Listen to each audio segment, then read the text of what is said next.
2024 உடைய கடைசி மாதத்துல நம்ம இருந்துட்டு இருக்கோம். இந்த வருஷம் எப்படி போச்சுன்னே தெரியல. இந்த நிலையில அடுத்த வருட துவக்கத்துல பல முக்கிய நடிகர்களுடைய படங்களின் அறிவிப்பு வெளியாக இருக்கு. இந்த நிலையில பாத்தீங்கன்னா, இந்த 2024 யாருக்கு நல்லா போச்சோ இல்லையோ, தளபதி விஜய் அவர்களுக்கு சூப்பராவே போயிருக்கு அப்படின்னே சொல்லலாம். ஒரு சில ஆண்டுகளாகவே தளபதி விஜய் அவர்கள் அரசியல்ல ஸ்ட்ராங்காக கால் பதிக்க வேண்டும் அப்படின்னு நினைத்து கொண்டே இருந்தாரு. ஆனா இந்த வருட துவக்கத்துல அவருடைய கட்சி பெயரை அதிகாரப்பூர்வமாக அறிவிச்சிட்டாரு.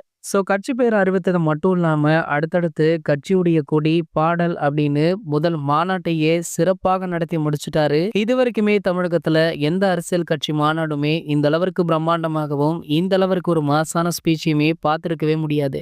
அந்த அளவிற்கு பாத்தீங்கன்னா, தளபதி விஜய் அவர்கள் சிறப்பாக நடத்திட்டாரு. இந்த நிலையில இன்னொரு பக்கம் பாத்தீங்கன்னா, அவருடைய திரை வாழ்க்கையில தற்போது நடிச்சிட்டு இருக்க திரைப்படம் தான் கடைசி திரைப்படம் அப்படின்றதையுமே அறிவிச்சிட்டாரு.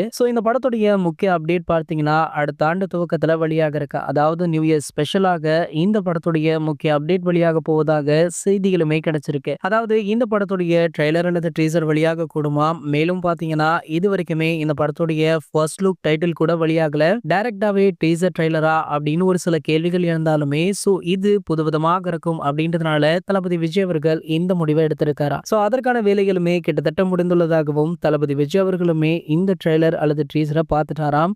பார்த்தது மட்டும் இல்லாம வினோத் அவர்களுக்கு வாழ்த்துக்களையுமே சொல்லியிருக்காரு. இது போன்ற சினிமா செய்திகளை பத்தி நீங்க உடனே தெரிஞ்சுக்க நம்மளுடைய தளபதி 360 அப்படிங்கிற நம்ம சேனலை சப்ஸ்கிரைப் பண்ணிக்கோங்க.